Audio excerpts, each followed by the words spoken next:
And welcome to another edition of JD's Corner. Today's subject is going to be it's going to be considered kind of touchy for some people, but customer service. And I guess I picked this subject today because I live in a tourist area and season's getting ready to come in. And the customers that would pay all of your bills for your hotels, the food, pays your employees, everything. And when somebody walks up, we'll just go to the front desk and wants a room, and nobody knows what they're doing up there but one person. That makes somebody that's a customer potentially for you in the future want to go someplace else and find a new hotel to stay in.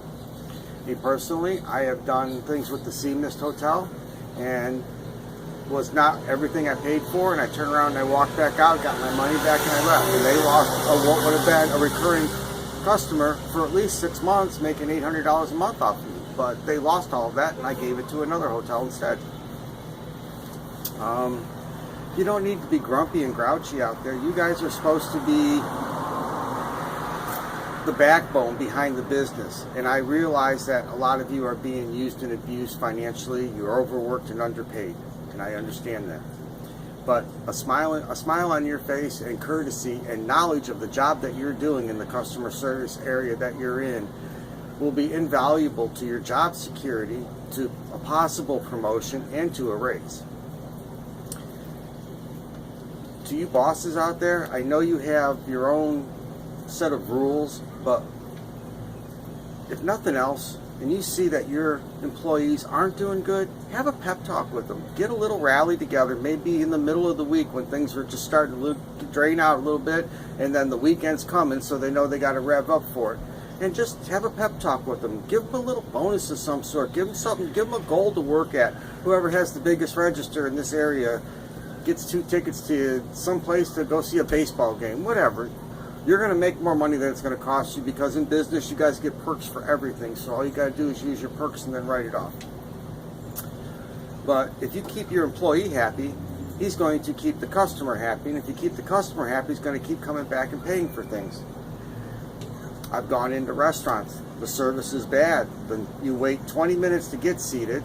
You sit down, and then nobody shows up for another, I don't know, sometimes 45 minutes before they come over and ask if they want water and give you a menu. And then after you do that, it takes them another 20 minutes to come back. Now you've already been sitting there way over an hour, and you still don't have your food. They're just now ordering it, and they're very nasty about it. I used to have this lady, her name was Kay. She'd walk over and she'd go, "What do you want?" Just like that, tall, skinny woman, had her hair all tied up, you could tell she was so tight, if you could have just stuck a quarter in and you could have tapped her in the head and she would have been able to spit out pennies from her ass. She was just wound up, just tight as a drum. And she was nasty and condescending about her job. So there were times when I'd go in and I know that she was going to be there, and I'd say, "No, I want Mary's section," and they'd say, "Well, you're going to have to wait." I'll wait. I would wait for the better waitress any day of the week. She'll make sure my food's right. She always did. Never once was my food wrong. Was it undercooked? The way I asked for it is the way I got it. Mary was the kind of person that you would want to train every kind of waitress there was out there. She was amazing. A little blonde-headed lady, couldn't have been no more than 24, 25 years old, but she had her head screwed on right. She always came in with a smile no matter what was going on in her life, and the customers came first. And as a result, she lived a lot on her tips, but she made excellent tips on every shift she did, whether it was breakfast, lunch, or dinner, because of her personality and that the customer service mattered. When you walk into Walmart and you buy something from Walmart, and it's supposed to be the lowest prices in town, lowest prices anywhere, we price match, we price beat, we do this and we do that. But then you walk in and there's 50,000 people in the store, 48,000 of them are in the checkout line, and only one line's open, and the person that's in the line that's running it, he's a trainee. So you're standing there for 7.5 hours to save that extra $10 that it wasn't worth your time. What is your time worth? Mine's valuable, so standing in a line for 3 hours, it ain't worth my time to save $10 when I'm going to lose at least 60 to 100. You know, what are you worth? What's your value to you? Think about that. Walmart doesn't care. They got 29 checkout lines and are all closed except one. I go into Christmas this year and I walk into Walmart, and Christmas shopping right in the middle of the busiest season of the year. They have 2 registers open almost all day long. That's it. People were lined up as far back as you could see, right across in 2 columns, just waiting and moaning and complaining. But where are they going to go? So they stayed there and they did what they had to do. And is it right? No, it's not right at all. But Walmart doesn't care because you can go someplace else and spend more money. And they should care because there's a lot of people that actually do leave their store, leave their cart, and just walk out and go someplace else and do it so that they can get in and get out faster. And then Walmart loses money, and not only do they lose it this time, but there's a real good chance that that person, knowing that this is how this store is all the time, is not coming back there under any circumstances, and you lost a permanent customer. And I don't care if the customer spends $1 every day or spends $500. Every customer is valuable. I may be 50-cent a day customer, and that's it. Every time I walk in, I spend 50 cents. But I have 5,000 friends that I told about Walmart and how good everything was there, and they all go there. So yeah, because of me, you picked up customers. Now, on the other side of the coin, when I'm not happy, I'm like, yeah, you really don't want to go there. You should try this place instead. And they don't understand why, but when they do, they go, wow, I waited all that time. I don't understand. The lady didn't know what she was doing, and I didn't save that much money. You don't. You just think you do. They make you believe that in your head. It's called subliminal messaging that you see on TV. They sink these little things in your head so that when you walk in the store, your subconscious kind of brings it up floating around, and you impulse buy, you do this, you do that. You're not saving nothing. Absolutely nothing at all. I see these people that run their boat things, and you rent jet skis and stuff like that, and they're not happy-go-lucky, and they should be. I mean, they have a great job. They're outside in nature. They're dealing with the people. You know, they're making money. They're doing what they want to do, and they're miserable, and they're just grouchy about their job. It's not good for the customer to see that. And if you don't figure out a way to overcome the bad customer service, sooner or later, everybody is going to be replaced by a robot, and that ain't no shit. Is that worth it? No. How hard is it to give a smile? I get up every solitary day, no matter what's wrong with me, and I smile. I'm rejoiced. I'm happy. I meet somebody on the street. Hi, how you doing? A complete stranger. It don't matter. I've been in customer service my whole life. I started businesses from nothing with $1, and I paid my bills without having to work for another human being, and had a very comfortable life with it. And it was all about the customer service. When you're in business, you're selling yourself. You're selling an image of who you are. And when you walk out as the representative of the place, and you're a mess from head to toe, and you're twisted, and you're wrinkled, and you got a tie thrown on that's got a stain on it, and you got 3 days worth of beard on you, and your clothes are dirty, you smell. Nobody wants to come to a business like that. I'm a clean person. I've always believed that you never get a second chance to make a good first impression. So for me, I make sure that I take care of myself in every way possible. Probably one of the best pieces of advice I can give you is you never get a second chance to make a good first impression. So it don't matter if you're going to a job interview or just for a leisure walk down the street. Look your best at all times, because you're liable to meet that one person that can change your life. And when you walk into him and he sees you from head to toe, which is the first thing that people learn about you, from the top of your head to the bottom of your feet. They don't know nothing about your heart, your personality, nothing. So they're going on your look. And how you take care of yourself and how you present yourself to that person will make all the difference, whether they stay in your life, they don't, whether they're going to help you, whether they're going to hire you, whether they're going to be your friend, or whether they want nothing to do with you at all.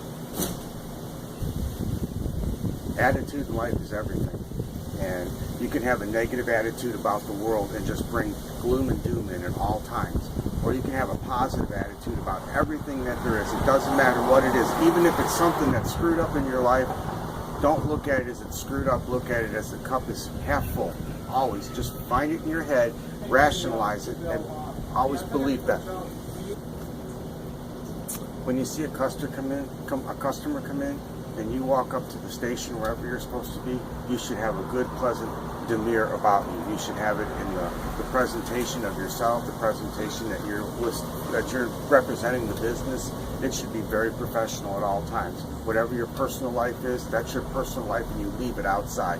When you punch that time clock in and you come to work, it should be about smiling and taking care of whatever it is that you do for a living. I've seen it in retail. I've seen it in car sales. I've seen it in real estate. I've seen it in hotel management. I've seen it in restaurants. I've seen it in martial arts schools. Today it's all about the money, but you lose so much because you don't see that what you managed to make in 50 years, you could have made in 10 years had you just treated the people right. People are going to make or break your business. Without the customer, you've got nothing. So that customer is very important, and you need to make sure that he knows he's number one. And that guy that's standing behind him waiting to come up, he needs to know that he's number one also, and the guy behind him, and so on. And by making them number one, they will come back to you faithfully and loyally over and over and over again.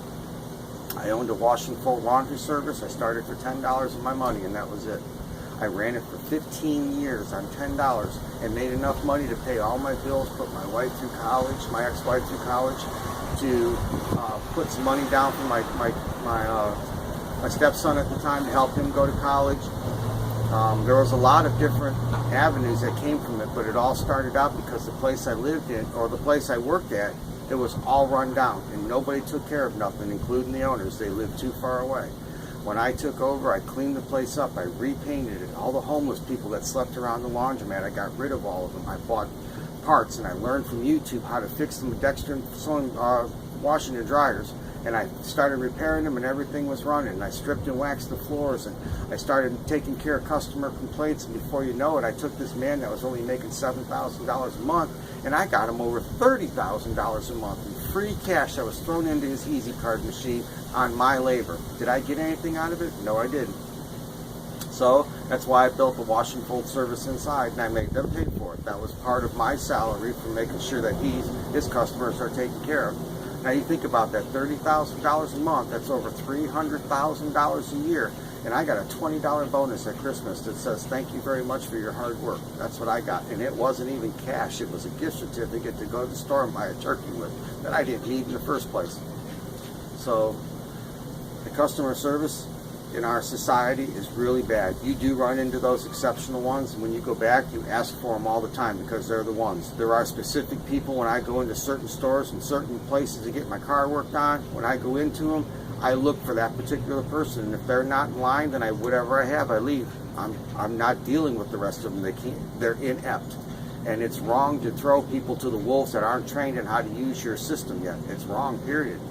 You don't wait till the very beginning of season and then throw somebody out there and say, here, learn how to waitress. You bring them in a couple of months ahead of time and you get them used to it, let them learn everything that they need to know, and then when everything hits you all at once, boom, they're not going to panic, they're not going to fluster, they're going to do really good, they're going to flourish, and it's going to make you look good because your review's not going to be, yeah, we waited an hour and a half to get our food, and it was the wrong food that they brought us. It was a new waitress that didn't know what she was doing. That's bad. And I saw them do it. When I worked at the captain's quarters, that's what they did with me. They basically just threw me down to the wolves and said, figure it all out. You know, right at the very beginning of season too. So it was tough. I had to learn a lot. But everything down there was backwards, and everything down there wasn't set up right. So I even actually wrote a training manual and explained things and how to, as I learned it, how to do it for other people. It's the right thing to do because I knew sooner or later they would see my quality and what I was worth, and I would be training. And sure enough, I ended up having to train, and I pulled my manual out and I handed it to him, and it made the training process go so simple and easy, step-by-step instruction. All you had to do is follow it. That's good customer service. That's good management. When any of my employees ever had a problem, they could come straight to me, sit down, talk about it, and I usually always try to address it. There are some things I realize there's nothing you can do about, and there are some things that are really minor and petty that you can't. But there are things out there that people go through every solitary day at work, and employers do absolutely nothing to make their job better or easier. Or the bully that's out there giving them a hard time, or the person, the boss that doesn't really know what he's doing as a boss. You don't go around calling people names. You don't go around yelling at people. You don't go around, you point out their good points, that what they're doing, and then you show them their flaw and show them a better way of doing it. And then let them take it for themselves. You don't sit there and go, oh, you stupid asshole, why did you do it that way? That's not how you do it. He ain't going to learn, and automatically that person just got totally defensive and could care less what comes out of your mouth next. It could be the winning lottery tickets for the next Powerball, and he'll never hear a word you have to say because you already turned him off. You don't like being called a name. You don't want somebody to say, well, don't call me that, you little asshole. No, you don't want to hear that, and you're right. Well, they don't want to hear it either. I don't care if you make more money than them or you're their boss. There's a certain way you do it, and there's a certain way you don't. And it all leads back to, after it's over with, that customer or that employee is going to go out and do customer service with somebody that is going to be a part of your business that can bring you money. And if you don't make sure that everything is going smooth in his life, he's going to mess the customer up who's not going to come back, and there's another body you lost.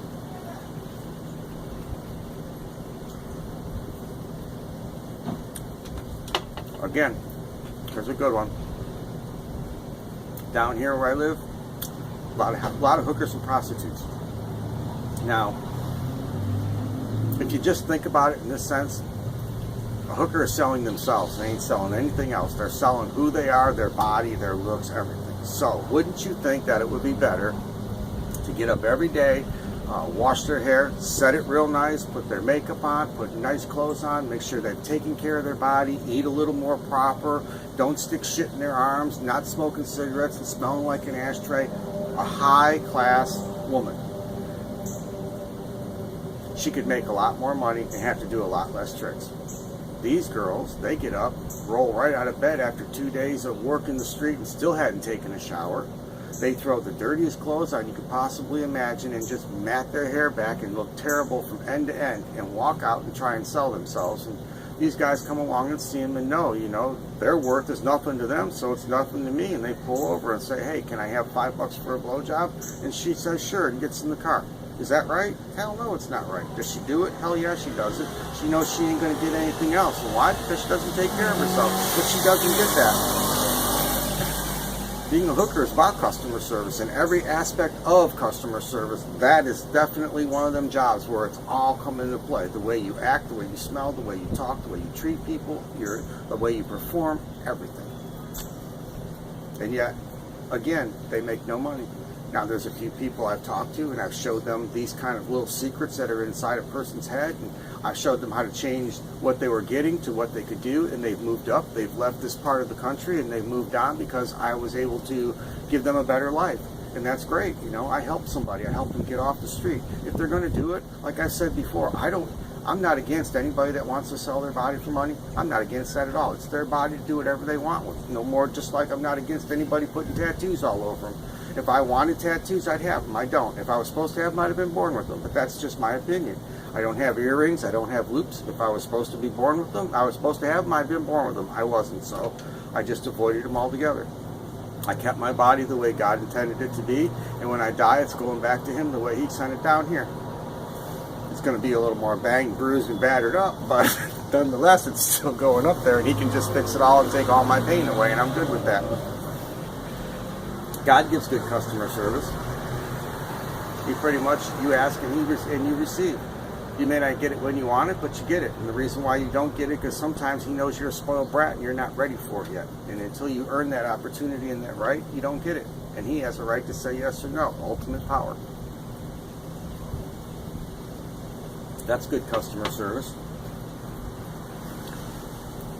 I ran a martial arts studio for a long time. It's called 3 Yards of Self-Defense, and I taught women and children how not to be beat up by the monster that lived under their roof. I was an abused child, so this was something I could do to help others. A lot of it was me donating my time if they were willing to donate theirs, because I just don't agree with abuse in the home. I don't agree with it, never have and never will.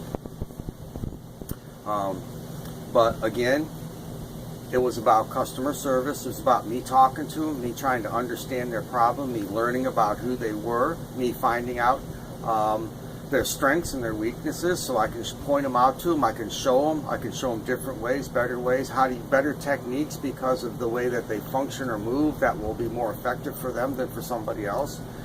A lot of time I put into it.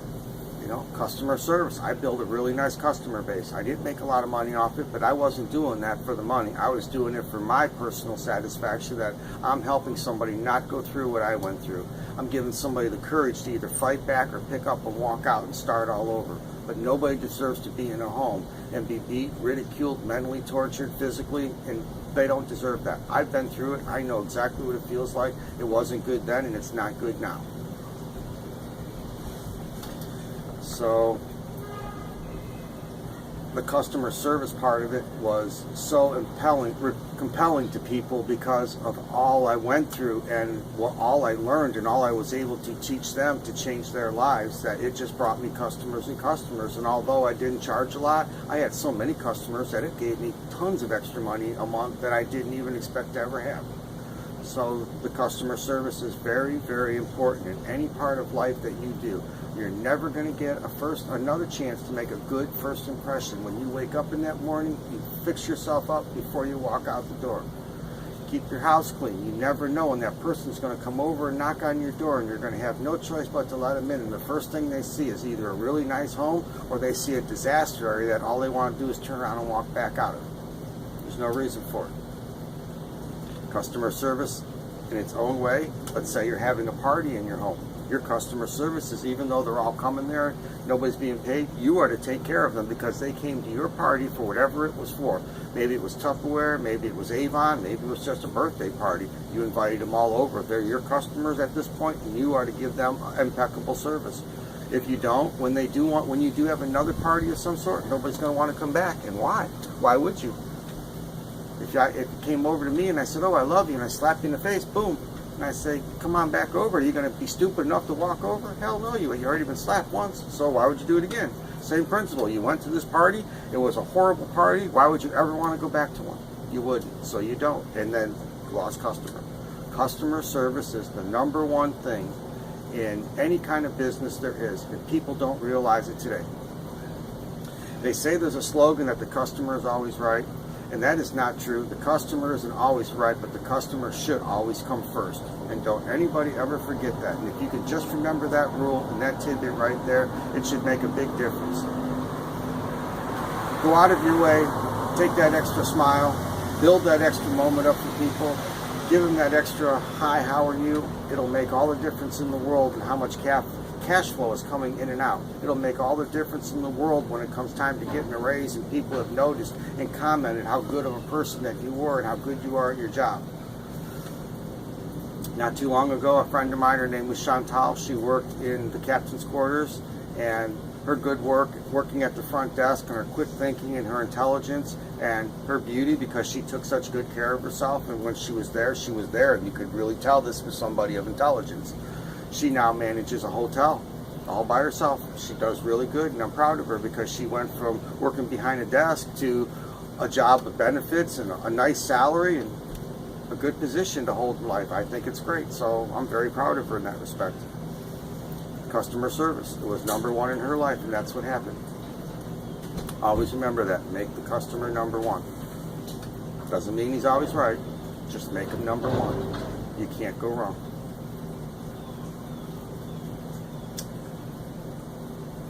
The videos I do are designed to help people. I hope people learn to start watching them and really see them through. I know I'm not full of flair and excitement, but I want you to hear my words. I want you to hear what I have to say. I want it to make a difference in your life, and I want it to change the person that you are. I want it to change the business that you are. I want it to change the life that you have. I want it to change your marriage. I want it to change your relationship between you and your kids. I want you to have a better outlook on everything. I want to improve your relationship with God. There's a lot of things through these videos, but you have to watch them and really understand what I'm trying to tell you. There's good, there's bad, there's right and there's wrong. We all know it all. You know, to me, there's no gray area. There is black and white. That's it. That gray area, you shouldn't be in there. That's a bad place to be, period. That means it could go either way, and that's not good. Right and wrong, you know the difference. Just because nobody's there and you find a $20 bill that somebody else left doesn't mean you can take it. There's a moral issue right there. Just because they're not there doesn't mean it's still not wrong. Do you have any morals? Do you have any integrity? Do you even know what the word means? I've seen employees, I've seen people at cash registers when somebody's overpaid them and they knew they overpaid them and didn't say a word, just let them walk out, took the rest of that money and stuck it under the register, and that night it went in their pocket and they walked out with it. That's not right. Down the road, somebody's going to catch them. When they do, yeah, they're going to lose their job, they're going to be in trouble, but it also makes the company that they worked for, it makes them look really bad too, because that's just not cool. It's not.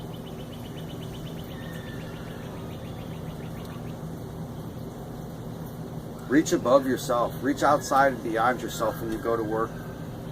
Make sure that everybody knows that you're here because you want to be. And if you're not happy, please go find another job. There are lots of jobs out there.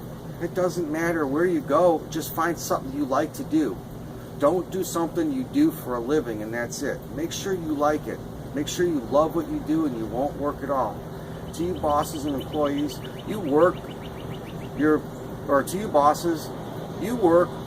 people like slaves so many different ways and you don't realize it. You overwork them, you put them in a hot factory, a bad position, you don't pay them very much money. Just give up. Every CEO of every business right now, I would love you all to just take 1 full year. You turn in your credit cards, all your bank accounts, everything you have, your Lamborghinis, your $1 million homes, your everything, and get rid of it for 1 full year. And you get a job making minimum wage, and make sure you get it for a boss that doesn't appreciate you, so you really understand how you treat your employee. And then you work for it and bust your balls for it. And after it's all over with, Uncle Sam takes half of your paycheck and you get the rest of it. And they say, now this is what you have to live on. And after you busted your ass, open up your paycheck and say, wow, I got $198 for the week. My rent is $900 a month. I don't make enough already, and I haven't even figured out what I'm going to do for food, gas for my car, or all the miscellaneous things I'm going to need. Well, really? Well, that's what we have to do, and you don't seem to care. So you should experience it first. And don't say you were there, because people that were there, that make it, don't usually forget how it was. And if they do forget, shame on them. They deserve to lose it all. You don't pick yourself up from the ashes and not help other people. You know what it was like. It's wrong. Now, I understand that there are some people that you just can't help. You can lead a horse to water, you can't make it drink it. But there are people out there that'll bust their balls and give you the best work you ever seen for 8 hours. If you treat them right and show them that you appreciate them and give them something for it. You can give me a plaque all you want and I'll hang the plaque on the wall and big freaking deal. It ain't paying my bills and it ain't putting food in my belly. And that's what you people don't remember all the time. You always forget. And because you make the employee miserable like that, they take it out on the customer, and the customer gets miserable and pissed off at the employee who's mad at you, and then they leave, and then they don't want to come back to your store. And you lost somebody that could be potentially thousands of dollars in the future just because of something so stupid and minor. Pay us what we're worth. When I was bartending, they wanted me to make $3.50 an hour plus my tips. And then I had to claim all of my tips because they had to make sure it equaled out to be at least being paid minimum wage. So I had to claim like 20-some% every solitary night. Now I'm selling drinks for $8 to $10 a shot. Think about that. Do you want to throw an extra $2 in and say thanks, man, for the speedy service? You're already paying $10 for a shot. Now really, the frickin' bottle only costs $26, and you're charging $10 for it. What is there, like 26 shots in a bottle of liquor? So that's $260 you're making off of a bottle of liquor that costs you 26 bucks. That's not right. You got to make it a little bit cheaper so people could afford to tip. You got to make when you go to a restaurant a little bit cheaper so people can afford to tip. The customer or the waitress that came and took care of them, they can only give her so much when they get this bill that says $104 and they bought 3 meals. It's terrible. Only you can fix it, and only you guys can do something about it.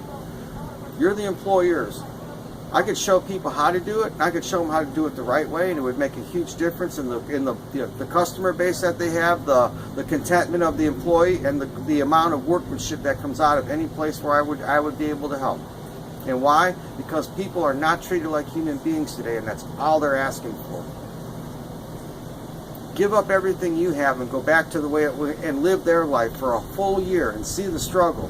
When you go back, hopefully you'll have learned something and you can make the ultimate changes that need to be done to give you a successful business, a happy employee base, and some great customers over and over and over again.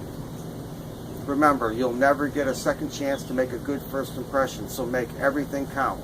I thank you for watching JD's Corner today, and I thank everybody for all the views that I've had in the past, and I hope I continue getting them. God bless and have a good day. JD's Corner, we're out.